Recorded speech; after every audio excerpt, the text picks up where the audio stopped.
Donc bienvenue dans cette séance. Donc avec Marianne, nous allons vous restituer le point de vue des coachs, puisque nous sommes tous les deux coachs, sur la mise à l'échelle de l'agilité, les étapes que nous avons suivies donc chez un éditeur de logiciels.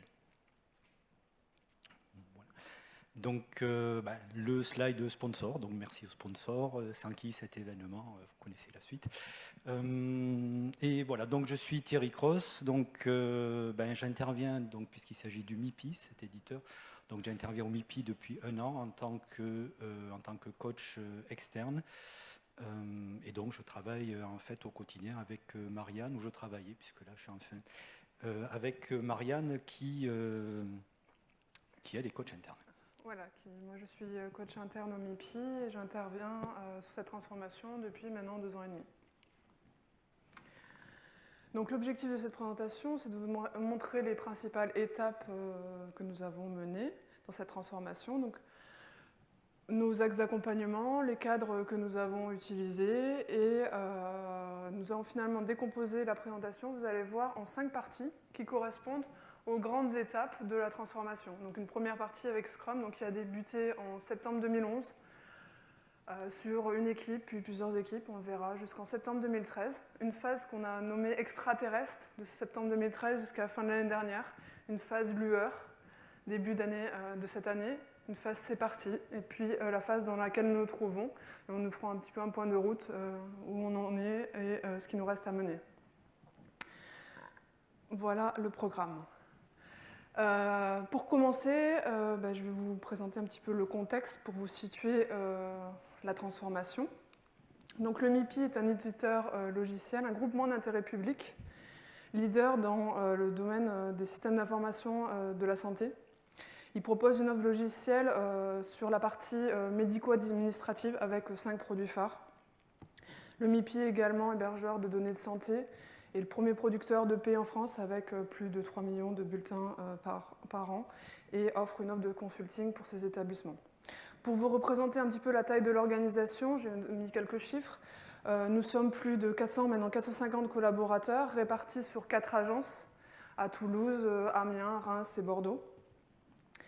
Les logiciels sont déployés sur plus de 400 hôpitaux, 400 cliniques en France et dans les DOM-TOM, donc ce qui représente plus de 100 000 utilisateurs, donc pour vous présenter un petit peu l'organisation.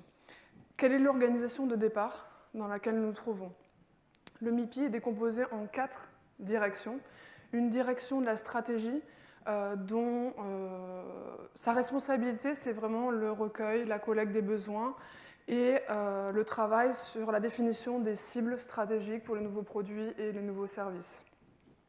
Une direction technique, à laquelle j'appartiens, qui est responsable du développement logiciel, et une direction clientèle qui est responsable plutôt de la partie déploiement. Donc je passe sur la partie ingénieur d'affaires qui est également de cette direction. Et une autre direction qui supporte ces 3 directions est la direction des affaires financières et RH. Donc on voulait vous présenter ça pour vous situer un petit peu les enjeux et les problématiques de cette transformation. Comment a commencé la première mise en place de l'agilité? La première mise en place, ça a commencé par la première mise en place de quelques pratiques agiles, plutôt des pratiques d'ingénierie logicielle au sein d'une équipe projet. Puis en septembre 2012, une première équipe a commencé à appliquer les méthodes Scrum, plutôt une tentative, on va dire,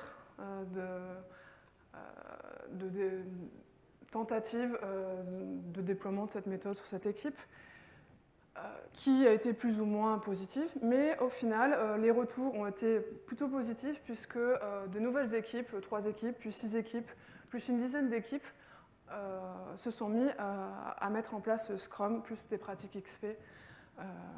Ces équipes étaient tous sur le même produit. On a là une quarantaine, ça concerne une quarantaine de personnes, réparties sur 2 sites. Le contexte, c'était le contexte technologique. Donc vous voyez, déjà dans cette étape, on a une petite mise à l'échelle de l'agilité, avec la mise en place de Scrum entre les équipes, mise en place de synchronisation entre les différents product owners. et donc des premiers changements au sein de l'organisation, puisque nous avons mis en place des nouveaux rôles, des rôles de product owner qui n'existaient pas jusque-là. Dans l'organisation, ces personnes-là ont plutôt un rôle de product owner proxy. Pourquoi ?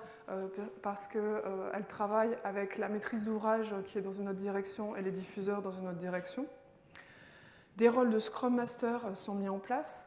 Là, c'est également un grand changement, puisque jusque-là, on n'avait que des postes de responsable projet, de chef de projet.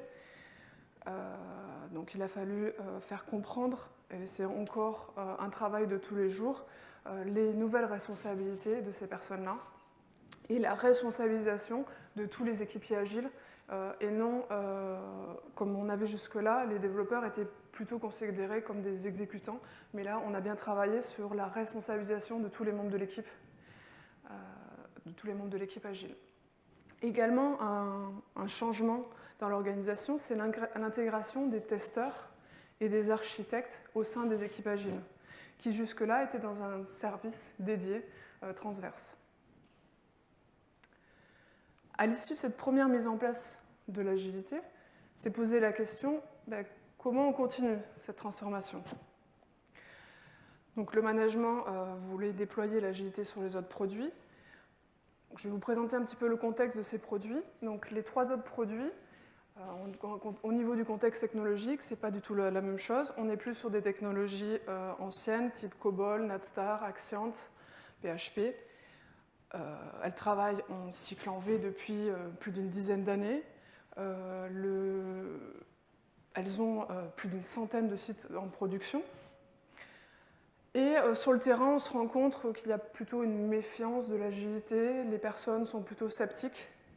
Mais en parallèle, des groupes de travail sont menés sur les processus qu'elles trouvent trop lourds, trop de documentation. Donc c'est là que Thierry m'a rejoint pour poursuivre l'accompagnement. Et ce que nous avons proposé pour continuer, c'est de faire déjà un état des lieux, faire des entretiens individuels et collectifs pour voir quelle était la situation, avec des faits concrets, des ressentis des équipiers, des équipes, voir quelles sont les causes, les objectifs que les équipes se mettaient comme objectifs, les objectifs à atteindre, les effets attendus.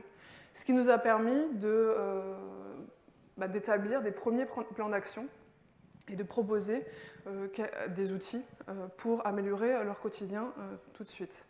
Donc à l'issue de cette étape, nous n'avons pas fait de grosse sensibilisation, mais plutôt une courte sensibilisation qui était plutôt une vulgarisation de l'agilité pour s'entendre déjà sur les termes. Et donc ça, ce serait un petit peu le selfie à cette étape-là, vous voyez, quand nous avons commencé donc, ces sensibilisations et ces premiers travaux. On avait vraiment l'impression d'être des extraterrestres, si vous voulez, c'est-à-dire on arrivait d'une autre planète, quoi, et on avait vraiment du mal à créer un rapport, vous voyez, c'est-à-dire, on avait du mal, à voir comment on allait enclencher les choses. Donc nous nous sommes dit, on ne va certainement pas démarrer avec des formations, parler de Scrum, etc. Ce que nous avons proposé, ce sont plutôt des valeurs et des principes. Donc ça, c'est un radar agile que nous utilisons, donc si vous voulez en complément ou en lieu et place du manifeste, où l'idée c'est de dire, finalement, ne parlons pas de pratique, mais plutôt de principes ou d'axes d'amélioration et qu'est-ce que vous pensez de cette chose-là ? Comment est-ce que vous pourriez, par exemple, mettre en œuvre plus de centrage, pilotage par la valeur ? Comment est-ce que vous pourriez mettre en œuvre plus de feedback plus concret, plus rapide ? Comment est-ce qu'on pourrait s'améliorer ? Comment est-ce que vous pourriez envisager d'améliorer ce que vous êtes en train de faire ? Il ne s'agit pas de révolutionner, de casser les choses, mais plutôt de voir comment on améliore et également comment nous pourrions mieux travailler en équipe. Et donc commencer à rebeloter les responsabilités. Donc ça, c'est une phase, cette phase extraterrestre, elle a démarré grosso modo en septembre 2013 et elle a perduré jusqu'en décembre-janvier. Donc pendant 3-4 mois, nous avons assez régulièrement rencontré les équipes et nous travaillions sur ce radar. Donc je me souviens qu'une équipe avait été plutôt partie sur centrée importance métier. une autre équipe s'est plutôt dit, tiens, ce qui nous intéresse, nous, c'est d'avoir plus de feedback. Donc il y a des choses qui commençaient à se mettre en place, donc du coup qui ont du sens pour l'agilité, hein, donc du pilotage par la valeur ou bien tout simplement des démonstrations, mais qui encore une fois ne s'inscrivaient pas dans un cadre global. Et donc parallèlement, nous... donc ça c'est une aparté, avec Marianne en préparant tout de suite, on s'est dit on va beaucoup dire en parallèle, donc voilà, je vous préviens, on va beaucoup dire en parallèle, parce qu'il est vrai que nous avons mené beaucoup de choses en parallèle. Parallèlement, nous avons animé une formation pour les managers donc, de ces différentes équipes. Et cette formation, on va constater que cela aura été vraiment un élément décisif en termes d'implication et de sponsoring de l'ensemble. Marianne, donc, qui avait démarré ce qu'elle expliquait tout à l'heure, hein, sur une équipe qui, elle, mettait en place ce Scrum depuis plusieurs mois, avait également commencé à travailler avec la direction stratégie sur du Lean Canva et donc ce type de pratique. Et en même temps, donc en parallèle aussi, la direction stratégie avançait sur cet axe-là. Et évidemment, dès qu'on commence à évoquer l'agilité, le pilotage par la valeur, etc., se pose la question des parties prenantes. Du coup, nous avions également démarré un certain nombre d'ateliers donc avec d'autres directions, en particulier la direction stratégie, qui donc représente la stratégie du MIPI, et, si j'ai bien compris, et ce qu'on appelle la diffusion, c'est-à-dire clairement pour nous, les installateurs sur site. Voilà, donc tout cela a duré 3-4 mois. Ensuite, il y a eu la trêve des confiseurs. Et puis, à la rentrée, c'est une phase finalement qu'on a appelée une lueur. Pourquoi une lueur? Parce que, allez savoir pourquoi, il y a eu certainement du temps qui est passé, une appropriation de ces principes, de ces quelques pratiques que nous mettons en place. Et les équipes, avec leurs managers, sont revenus vers nous en nous disant, finalement, ok, là, d'accord, on voit l'agilité, le feedback, l'amélioration continue, mais enfin, ça serait bien qu'on ait quand même un cadre, qu'on voit concrètement de quoi on parle. Et donc là, c'est finalement à la demande des équipes que, donc là, nous sommes en janvier-février de cette année, c'est à la demande des équipes que nous avons animé des sessions de formation pour donc toutes ces équipes de développement. Dans le même temps, étant donné qu'il y avait également une sorte d'effet viral là, qui commençait à apparaître sur les autres directions, nous avons commencé à mener également de très courtes sensibilisations de 2 heures dans les autres directions, donc diffusion et MOA. Et à ce niveau, d'ailleurs, on retrouvait un petit peu cette posture d'extraterrestre, c'est-à-dire que lorsqu'on présentait l'agilité, ça paraissait juste quelque chose de complètement Star Trek. Au niveau de l'équipe donc, avec laquelle Marianne avait travaillé depuis un moment, là également nous étions en train d'avancer, puisqu'il y avait au départ une première impression qui pouvait être, en gros il y a une équipe qui fait déjà de l'agilité, donc elle, c'est très bien, elle fonctionne, et puis ce sont les autres équipes qui passent à l'agilité. Bon, là l'idée a été quand même très rapidement de resituer un peu les choses et de dire en fait que cette nouvelle dynamique qui s'est enclenchée concernait en réalité l'ensemble des équipes. Et donc, pour en revenir à cette équipe initiale, disons, là, ce qui a démarré, c'était ce qui correspondrait à une COP de Product Owner, que l'on va animer. Alors, pour en revenir donc aux équipes avec lesquelles on était vraiment en train de démarrer, dans les formations, puisque on sentait bien qu'il y avait quand même beaucoup de questionnements, on va dire, par rapport à l'agilité et par rapport à Scrum en particulier. Donc, dans les formations, la stratégie que l'on a prise a été de leur proposer différentes mises en œuvre de l'agilité. Donc, on leur a proposé du Scrum, tout simplement, enfin Scrum XP. Nous leur avons proposé également du Kanban, donc plutôt un pilotage flux tiré. Et on leur a proposé également ce qu'on pourrait appeler un process unifié agilisé, c'est-à-dire partir du process unifié que vous connaissez peut-être, le RUP, ou le process unifié, et voir comment on peut agiliser cette chose-là, c'est-à-dire intégrer un certain nombre de pratiques agiles à l'intérieur. C'est également à ce moment-là, mais je crois qu'on en avait parlé dans la phase extraterrestre aussi avec la direction, enfin avec le top management, nous leur avions présenté SAFe. Qui est-ce qui ne voit pas du tout ce qu'est SAFe? SAFe, en 2 mots, c'est un acronyme pour Scale Agile Framework. cadre pour l'agilité à l'échelle, mais ce n'est pas l'agilité à l'échelle au sens Scrum de Scrum, vous voyez, c'est-à-dire je n'ai pas un produit avec une équipe de 40 développeurs, ce qui est le cas ici d'ailleurs, c'est plus agilité à l'échelle au sens, à l'échelle ici de l'éditeur de logiciels par exemple, c'est-à-dire qu'en clair, il faut quand même mesurer la volumétrie qu'il y a derrière. Marianne évoquait donc des centaines de collaborateurs, donc concrètement la volumétrie, c'est à un instant T des dizaines d'initiatives, des dizaines d'études d'opportunités qui sont ouvertes. C'est derrière des équipes de 200 développeurs, installateurs, etc. Donc ça veut dire qu'en clair, c'est des dizaines de backlogs, et ainsi de suite. Donc c'est vraiment cette question qui se pose. Et le fait est qu'on a assez systématiquement constaté que le fait de présenter Safe rassurait. Alors, on est d'accord, il ne s'agissait pas du tout, enfin honnêtement, il ne s'agissait pas forcément de dire on est des intégristes de Safe, etc. Ce n'est pas du tout ça. En fait, c'est simplement qu'on a constaté que Safe, dans notre boulot finalement de mise en œuvre de transformation agile, Safe avait un côté rassurant pour ses managers qui, grosso modo, j'imagine, devaient se dire non, mais on n'est pas en train d'inventer quelque chose. Vous voyez, il n'y a pas ce côté pionnier, puisque ce n'était pas le but de là. Mais finalement, notre problématique, notre volumétrie, l'agilité, c'est l'adresser. Et c'est en ce sens que Safe s'est trouvé, on a trouvé Safe utile.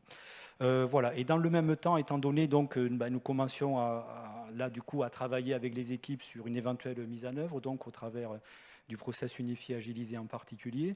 Donc nous étions en train donc, de travailler également avec d'autres directions et donc la question d'une nouvelle organisation qui se posait également par ailleurs d'ailleurs, là devenait de plus en plus prégnante.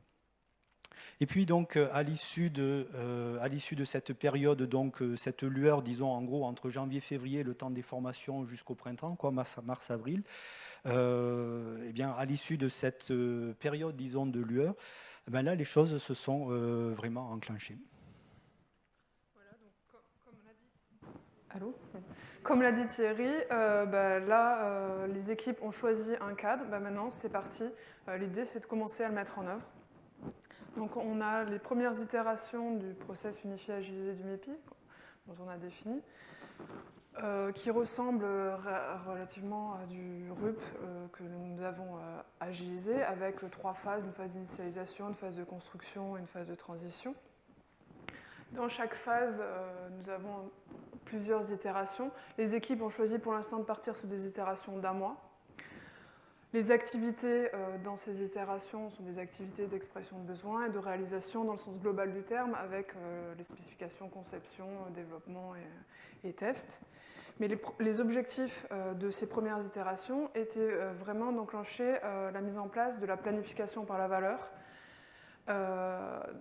était aussi d'enclencher l'expression de besoin au fur et à mesure et non pas d'avoir des spécifications détaillées dès le début. L'idée, c'était vraiment de mettre en place des pratiques au fur et à mesure des itérations. Donc les équipes ont tout de suite vu l'intérêt de mettre en place des démonstrations à la fin de chaque itération pour avoir plus de feedback, une rétrospective pour s'améliorer justement à chaque itération, et ainsi de suite. Certaines équipes ont réussi également à mettre en place la validation au fur et à mesure, ce qui a permis de ne pas attendre la recette 6 mois plus tard et d'avoir les premiers retours dès la deuxième itération. Vous voyez d'autres pratiques qui se mettent en place, notamment le management visuel. Donc là, vous voyez un management visuel sur une release pour une équipe, d'autres sur une itération, un petit compte-rendu de rétrospective. Pour les équipes déjà en place, elles s'améliorent également sur leurs pratiques, notamment sur le management visuel et aussi sur la visualisation de l'intégration continue, avec l'apparition vraiment d'un écran dans chaque équipe pour mieux visualiser et améliorer la qualité de leurs produits. Tout ça se fait en parallèle, pour les nouvelles équipes, en parallèle du process déjà en place. Il n'y a pas de changement de ce process, ces pratiques viennent se rajouter à leur quotidien et il n'y a pas encore de nouveaux rôles qui se dessinent. En parallèle, puisqu'on aime bien ce mot-là, nous continuons d'animer la communauté de product owners. Là, le principal objectif est de travailler avec eux sur la valeur. les aider à identifier les critères pondérés qui vont leur permettre de valoriser leur backlog et de s'entendre, de partager et de pouvoir expliquer leur priorisation. Avec les managers, nous allons travailler plus sur leur rôle. Si on reprend un petit peu l'explication qu'a donnée Laurent ce matin, on va redéfinir un petit GPS avec eux pour redéfinir leurs responsabilités. En parallèle, la communauté des développeurs va être lancée par des développeurs et soutenue par le management. Donc, quels sont les impacts de cette première étape, de cette étape réellement de mise en place de l'agilité? C'est une relative prise de conscience du changement de rôle de manager. Aujourd'hui, les managers avaient plutôt une double casquette. Ils géraient à la fois la priorisation des fonctionnalités et également la partie ressources humaines et budget. Là, il y a une prise de conscience qu'il va falloir choisir entre la partie product owner et la partie product management et la partie management. Donc il y a une séparation des responsabilités. En même temps, il y a une prise de conscience qu'il va falloir lâcher prise pour ne plus être dans une position command and control. Il y a également une réflexion sur la taille des équipes. On vous l'a dit, chaque équipe produit, ça concerne plus de 40 personnes. Les équipes, généralement, elles sont 10 à 15 personnes, donc ce qui est gros. Et des réflexions sont menées pour travailler justement sur la mise à l'échelle de l'agilité, mais également pour recomposer ces équipes plutôt par thématique fonctionnelle, alors que jusque-là, elles étaient plutôt composées en équipe projet, équipe maintenance. Pendant ce temps-là, les réflexions avancent beaucoup sur la réorganisation, et la réorganisation va intégrer les valeurs et les principes de l'agilité dans sa mise en œuvre, et va surtout officialiser les rôles de product owner, product manager et manager.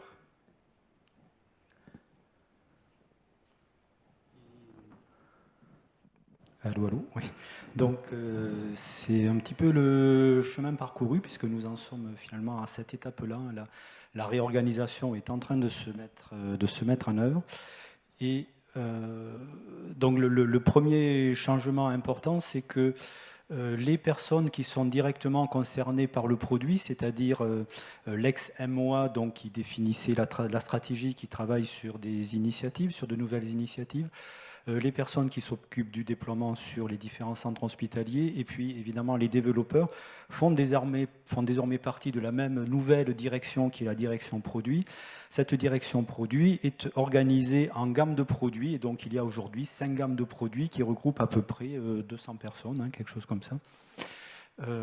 Et donc comment est organisée une gamme de produits? Eh bien, donc la gamme est sous la responsabilité d'un manager de la business unit. Le rôle de pilote, de super product owner, si vous voulez, de la gamme de produits est ce qu'on appelle un product manager. Le product manager donc travaille directement avec les équipes, en particulier au travers de product owners qui, eux, prennent en charge donc les backlogs par rapport à différentes thématiques. Donc, comment est organisée une équipe ici ou une brigade, disons, par rapport à un thème donné? Il y a plusieurs product owners ou responsables opérationnels qui s'occupent finalement du backlog au sens des demandes, que ce soit des demandes d'évolution, des demandes d'installation. Il y a des Scrum Masters ou des Agile Masters qui, eux, sont là pour faciliter, pour faire que les choses se mettent en place, tout cela donc sous la responsabilité d'un manager. Donc en résumé, nous voyons apparaître 2 niveaux de management agile.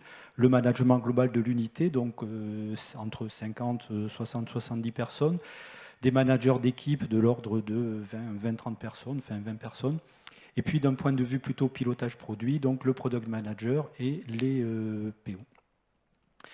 Voilà, c'est ce qui explique quand même que derrière, vous voyez, à ce niveau, on ne peut pas juste dire il s'agit de mettre en place ce Scrum avec un product owner et 3 développeurs en face. Là, on a quand même à gérer une certaine taille d'organisation. Et donc, comme disait Marianne tout à l'heure, eh bien, il y a également des communautés, donc des COP qui se mettent en place, avec la COP en particulier, la COP Product Owner, Product Manager d'un côté, et puis la COP Manager, je vais trop vite, et puis la COP des Scrum Masters qui est en train de démarrer, et la COP des managers. Donc, comment nous sommes organisés aujourd'hui? La direction de stratégie a un pool d'idées, de nouvelles opportunités qu'elle va prioriser. Pour les opportunités les plus intéressantes, un groupe de travail va être monté avec différentes personnes de chaque direction, mais surtout des utilisateurs. L'idée, c'est de pouvoir confronter les idées que le MIPI a en interne avec la vision utilisateur. Donc ça, c'est vraiment le gros changement qui a eu lieu. La planification par la valeur, travailler sur la valeur, mais aussi se recentrer sur les utilisateurs. Une fois qu'une étude d'opportunité est validée par la direction, les fonctionnalités vont être décomposées, vont être planifiées dans des releases. Et au niveau des équipes, les équipes qu'elles travaillent en Scrum ou en process unifié agilisé, elles vont travailler sur des itérations, sur la planification des user stories ou des unités de valeur qui sont décomposées des fonctionnalités des différents produits. Donc pourquoi on a mis un petit air de safe? Puisqu'on retrouve ici le premier niveau de la gestion de portefeuille de safe, avec le travail sur la priorisation de ces opportunités. Donc là, on n'utilise pas les critères WSJF comme l'indique SAFE, mais ça revient au même. On a des critères simplifiés pour prioriser. On utilise un tableau Kanban pour visualiser ces opportunités. Donc on n'est pas encore en méthode Kanban, on n'a pas un pilotage via des work in progress. On n'en est pas encore là, mais c'est bien l'objectif. Enfin, les nouvelles opportunités vont être décomposées en un ensemble de fonctionnalités qui vont être planifiées dans des releases. Et les dépendances entre les différents programmes vont être gérées, ce qui correspond au deuxième niveau programme de SAFE, les dépendances entre les différents programmes. Et au niveau équipe, on a bien une planification sur des itérations, sur l'agile itératif.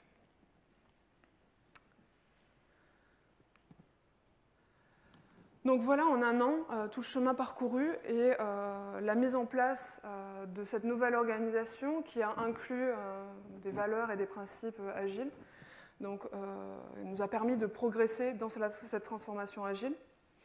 Au niveau des équipes qui étaient déjà en Scrum, elles ont progressé, elles ont mis en place de plus en plus de pratiques. On n'a pas trop insisté au cours de cette présentation, mais ce n'était pas forcément l'objectif. Les équipes produits qui ont mis en place, pour l'instant, du process unifié, il est vrai qu'on est plutôt sur des mini-cycles en V, mais avec mise en place des pratiques agiles au fur et à mesure. On a une revalorisation des rôles de développeurs. On retravaille sur la raison d'être des équipes.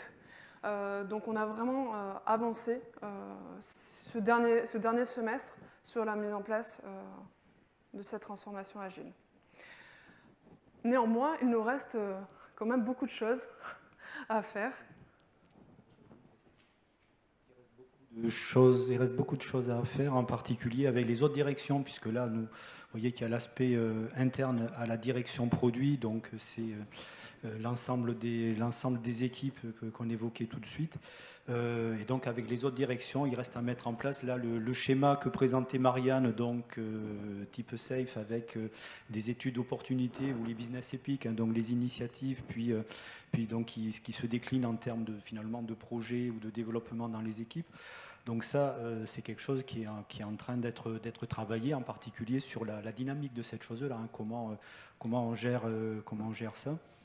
Une autre question assez prégnante qui se pose, c'est la question de l'outillage. En interne, le MIPI utilise Rally Software.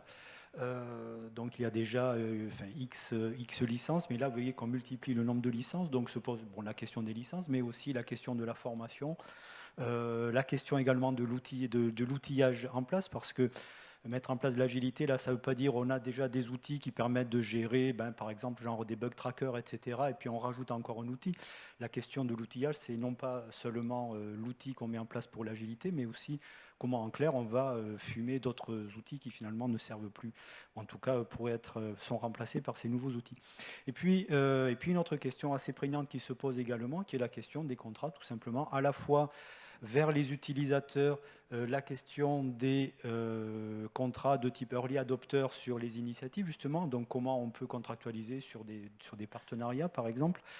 Et puis également la question de la sous-traitance, donc de la direction produit, puisque la direction produit fait appel à des développeurs, il y a beaucoup de développeurs internes et on fait également appel à des développeurs externes. Et donc là, comment on peut également envisager une sous-traitance agile à ce niveau.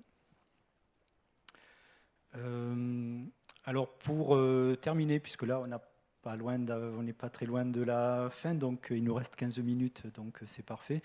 Pour terminer, puisque là c'était un retour d'expérience depuis, on va dire, le rôle de coach, ce qui nous a marqué, Marianne et moi, c'est quand même les managers qui ont clairement été décisifs dans la transformation. C'est-à-dire que il se trouve que je ne sais pas si c'est une question de culture, mais en tout cas, les managers ont effectivement été décisifs lorsqu'il s'agit, par exemple, de mettre en place des choses. Dès que les managers ont en quelque sorte légitimé ce qui pouvait être mis en place, si vous voulez, les équipes ont suivi, mais les managers ont réellement été décisifs. Le point important qui est là, qui est aussi une bonne nouvelle finalement, c'est que il y a réellement un travail qui est fait en termes d'ordonnancement par la valeur. Ce qu'on veut dire par là, c'est que ça, c'est a priori la base de l'agilité. Le premier principe agile, c'est livrer rapidement et régulièrement un produit qui offre une grande valeur ajoutée aux utilisateurs. Et lorsqu'on s'embarque, lorsqu'on a le nez dans le guidon, lorsqu'on est dans nos sprints avec un backlog qui est priorisé, on n'a plus forcément ce focus sur la valeur. Et là, il s'agissait avec les équipes, et ça a été un travail honnêtement qui n'a pas été facile quand même, il s'agissait avec les équipes de bien distinguer ordonnancement par la valeur d'un côté, c'est-à-dire quelle est la valeur utilisateur, quelle est la valeur stratégique pour le MIPI, et puis d'un autre côté, la priorisation qui, elle, est très conjoncturelle en fonction de la situation de l'équipe, en fonction de plein de facteurs, en fonction de dépendances techniques, etc., etc. Mais ce qu'on avait constaté, c'est que les équipes, et on a l'impression qu'on est habitué à travailler sur des priorités et un petit peu moins quand même sur l'ordonnancement par la valeur. Voilà, donc j'insiste un petit peu là-dessus parce qu'en plus, on pense que c'est vraiment une clé de l'agilité, cette histoire-là. Et puis également, ce qui nous a frappé, ce qui a été vraiment également marquant dans cette expérience-là, c'est laisser le temps au temps, c'est-à-dire que on a bien senti, vous voyez, la période extraterrestre que l'on évoquait au départ, on a bien senti que là, franchement, c'était même pas la peine de parler de Scrum, de backlog, etc. Et donc, laisser le temps au temps, ça veut dire que il y a eu cette formation manager, il y a eu quand même des ateliers, des pratiques qui se sont installées par-ci par-là. Et puis finalement, donc en janvier-février, il y a eu ce déclenchement, donc un petit peu comme s'il y avait eu une certaine maturation, vous voyez, de la part des équipes. Je pense que c'est quand même assez lié au fait que la direction sponsorisait vraiment, la direction donc, de l'ex-direction produit du pôle R&D, sponsorisait vraiment cette transformation. Et donc il y avait un côté un peu inéluctable au truc, si vous voulez, c'est-à-dire à un moment donné, il y a aussi peut-être une prise de conscience. Bon, de toute façon, la question c'est comment on y va, c'est pas est-ce qu'on y va. Ce qui nous a également marqué, c'est la difficulté à maintenir parfois le changement tout en restant dans une position de coach. On avait tendance, le piège c'était de ne pas basculer dans un rôle de consultant par moment, puisque les équipes étaient plutôt demandeuses de recettes au départ, toutes faites, à appliquer, alors que ce n'était pas notre objectif. Maintenir le changement, ça voulait dire également de ne pas laisser les équipes toutes seules, sans axes d'amélioration au fur et à mesure. Ce qu'on voulait souligner également, c'est de rappeler que le déploiement de l'agilité, ça ne se résume pas en un simple copier-coller d'un pilote qu'on va déployer sur les autres produits. Non, Notre accompagnement a été complètement différent d'une équipe produit à une autre. On s'est adapté à leur contexte, au rôle des gens en place, aux personnes. Et donc on rappelait que la mise à l'échelle n'était pas simple et qu'il fallait passer du temps à cette mise à l'échelle. Il nous reste combien de temps ? 10 minutes. Voilà, on vous avait mis quelques phrases clés qu'on avait entendues. Donc la première phrase clé ici, finalement le lâcher-prise, ça a du bon.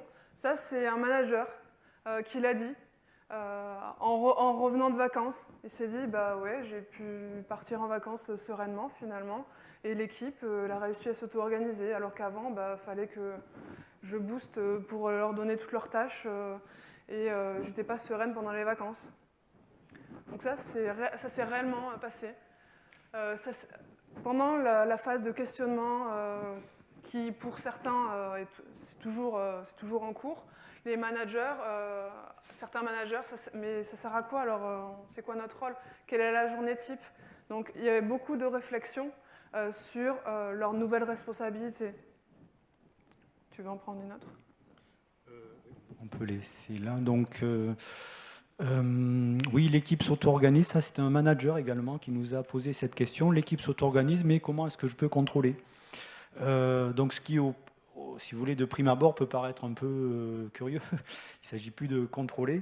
Et en fait, en discutant avec le manager, on s'est rendu compte que c'était plutôt l'équipe s'auto-organise. Bon, je suis OK pour que l'équipe s'auto-organise, mais je suis toujours dans un rôle de manager. Donc, comment je fais quand même pour suivre ce qui se passe, pour être informé, pour pouvoir réagir, pour pouvoir intervenir et pour pouvoir finalement jouer mon rôle de manager, c'est-à-dire d'être responsable par rapport à ma hiérarchie quand même. Ce qui, pour la petite histoire, rejoint un petit peu la question justement de la posture de coach, ou en tout cas de la communication, qui pourrait être quelque chose comme qu'est-ce que je dis quand je parle, vous voyez.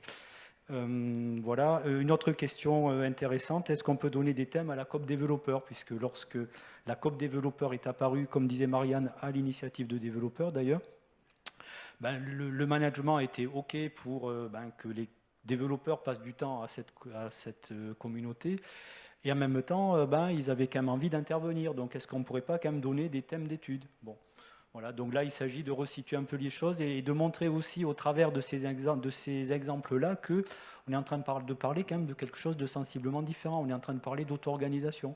Et en particulier pour la communauté de développeurs, il se trouve que je participais à la première session, si vous voulez, un petit peu le kick-off, l'assemblée constituante de la communauté de développeurs, disons. Et honnêtement, c'est vrai, j'étais vraiment très impressionné par, comment dire, la conscience professionnelle, si vous voulez, c'est-à-dire que les discussions étaient vraiment sur c'est quoi qui nous arrive, sur les tests, sur l'intégration continue. Et c'était pas, si vous voulez, des discussions sur on pourrait en profiter pour essayer le dernier framework Java, quoi. C'était vraiment des choses tout à fait concrètes et c'était vraiment très agréable, si vous voulez. C'était très agréable de pouvoir participer à cette communauté. D'autres? La déhiérarchisation collaborative, c'est comme ça que le directeur général a présenté la nouvelle organisation. Donc vous voyez quand même. Faire le juste assez plutôt que la guerre des étoiles. Donc là, on voit bien la notion de planification par la valeur et non on fait panoplie de fonctionnalités qui ne vont pas forcément être utilisées, mais nous on pense que ça va être bien. Non, on fait le juste assez pour nos premiers utilisateurs et on verra, on améliorera avec eux au fur et à mesure. Les derniers, tu prends ? Ok, donc il ne faut pas confondre agilité et souplesse. Oui, c'est vrai qu'il y a si vous voulez, il peut y avoir une perception lorsqu'on dit on va gérer les changements, etc. Vous avez certainement vécu cela dans des transformations, une perception qui est que c'est un petit peu nos limites au niveau des changements, c'est-à-dire on peut changer n'importe quoi, n'importe comment, alors que là l'idée c'était évidemment de mettre en place une véritable gestion de changement agile, c'est-à-dire ok, il y a un backlog, il y a une planification, s'il y a quelque chose qui est planifié et qu'on veut rajouter autre chose, il faut d'abord retirer, il y a une capacité qui est ce qu'il est, etc. Et donc ça rejoint aussi un agile, il n'y a pas de planning. Tout ça pour dire quand même, l'enseignement, c'est aussi que lorsqu'on démarre une transformation agile, on est quand même certainement confronté à beaucoup de rumeurs, de confusion sur ce qu'est l'agilité. par rapport à ce qu'elle est vraiment. Voilà. On a fait passer les messages principaux de cette transformation. Maintenant, on va répondre à vos questions-réponses. Questions. On va essayer de répondre à vos questions, si vous en avez. Oui. Moi, j'en ai une. Est-ce que la direction s'est mise dans, un directeur s'est mis dans la hiérarchisation collaborative? C'est inclus dedans? Pas encore. Merci pour la question. Ouais, ça c'est une vraie question. Allez-y. Quelle est la part de la discipline?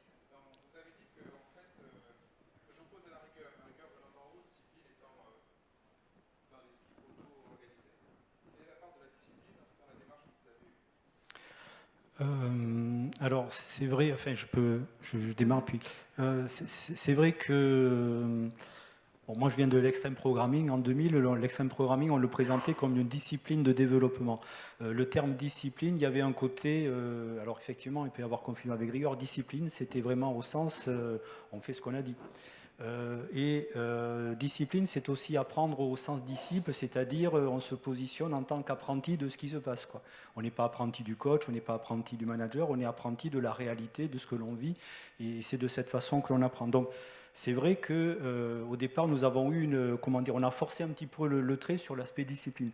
Je me souviens par exemple que les premières sessions de travail, lorsque nous disions, là, il reste un quart d'heure, on a terminé dans un quart d'heure, et lorsque un quart d'heure après, on disait, bon, ben ça y est, c'est terminé, vous êtes en train de parler, mais c'est terminé, là, il y avait un côté, vous voyez, culture hacking, quoi. Donc oui, c'est quelque chose sur lequel on a vraiment insisté. Mais encore une fois, sur les deux axes, hein, la fois l'axe, on va dire, respect des personnes dans une réunion en termes d'horaire, et à la fois l'axe discipline au sens apprentissage de la réalité, quoi. Tu veux rajouter quelque chose, Marianne? Non, pas tout dit. Ok.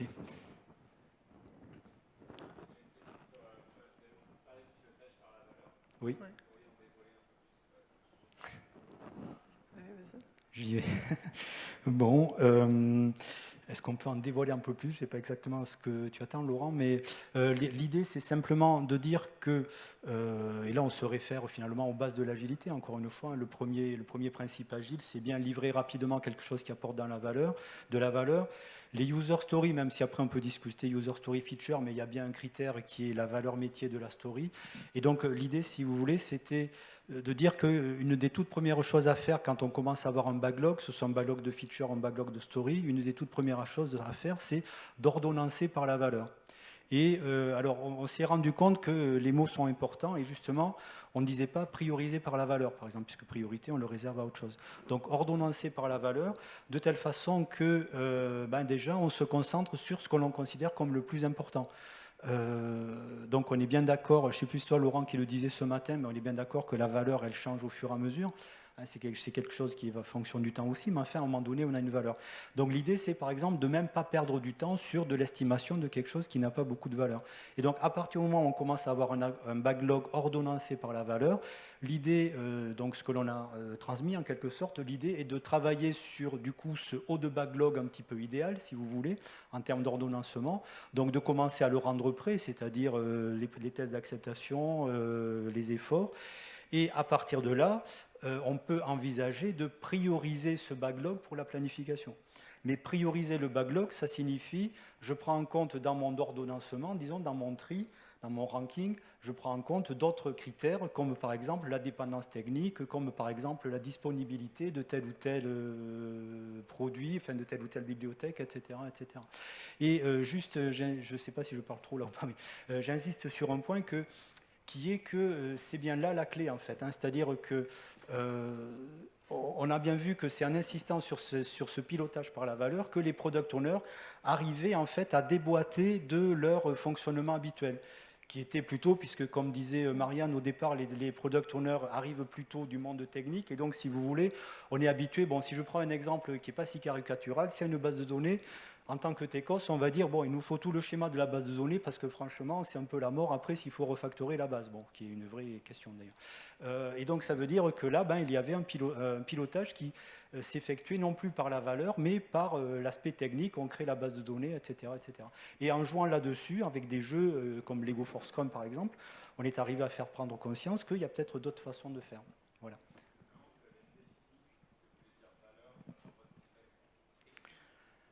Euh, Ce qu'il faut voir ici aussi, c'est qu'on a l'ordonnancement par la valeur à plusieurs niveaux. On a l'ordonnancement par la valeur au niveau des opportunités. Donc là, au niveau de la direction de la stratégie, ils ont défini un certain nombre de critères pour valoriser les opportunités. Et donc c'était bien valorisé par rapport aux critères et non pas une opportunité par rapport à une autre. Au niveau produit, de la même manière, les product managers sont en train de travailler sur les critères qui leur permettent de travailler sur la valeur au niveau de leurs produits. Et enfin, au niveau équipe, les product owners, comme l'a dit Thierry, travaillent sur l'ordonnancement des features au sein de leur backlog. Je ne sais pas si j'ai répondu à la question.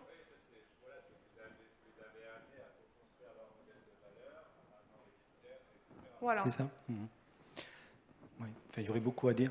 Ah, il y a le monsieur et la dernière dame question. là qui nous affiche TERMINE. Bon, Donc, pour d'autres questions, merci. on sera dehors, si vous voulez. Merci.